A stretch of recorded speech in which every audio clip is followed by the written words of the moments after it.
નમસ્કાર વિદ્યાર્થી મિત્રો, ધોરણ 11 ના વાણિજ્ય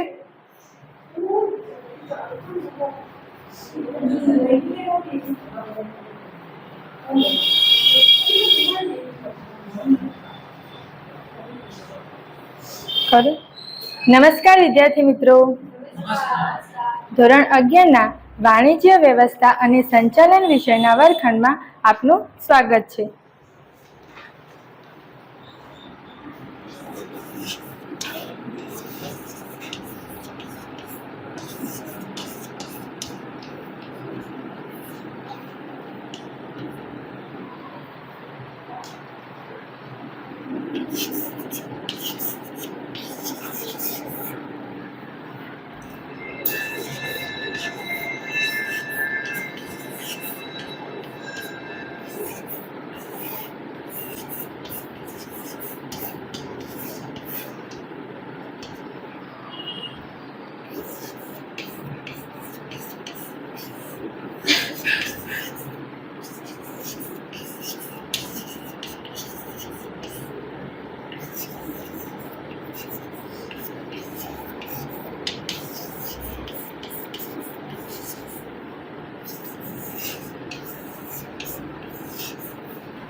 પહેલા હું તમને મારો પરિચય આપીશ, પછી હું તમારો પરિચય લઈશ.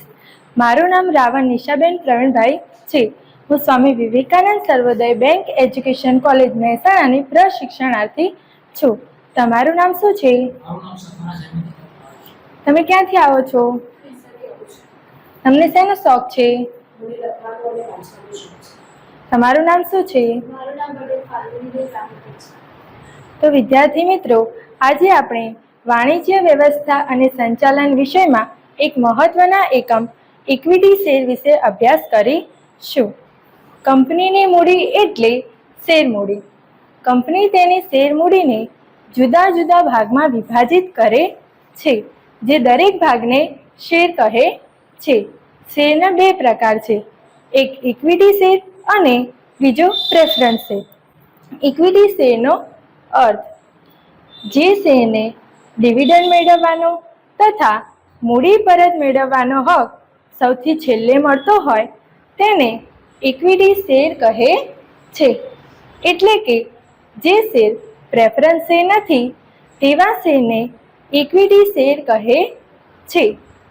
જ્યારે પ્રેફરન્સ શેર પર નક્કી કરેલ દરે ડિવિડન્ડ આપ્યા બાદ નફો વધે ત્યારે ઇક્વિટી શેર પર ડિવિડન્ડ ચૂકવાય છે.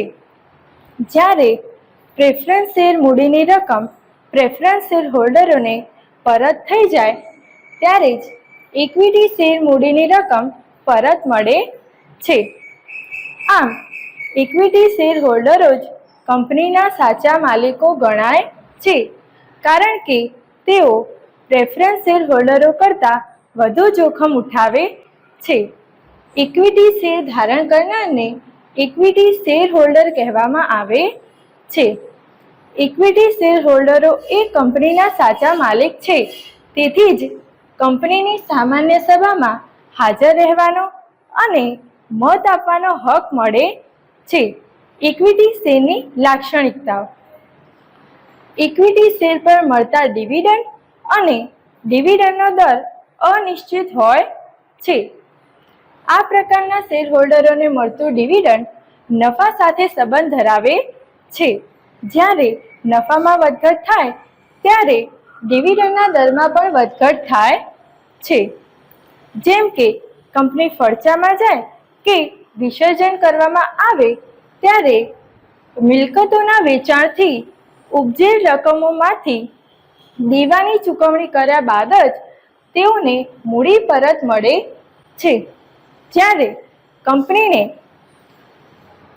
તેની ટૂંકા ગાળાની, મધ્યમ ગાળાની અને લાંબા ગાળાની મૂડીની જરૂરિયાત ઊભી થાય છે ત્યારે તે આવા શેર બહાર પાડે છે.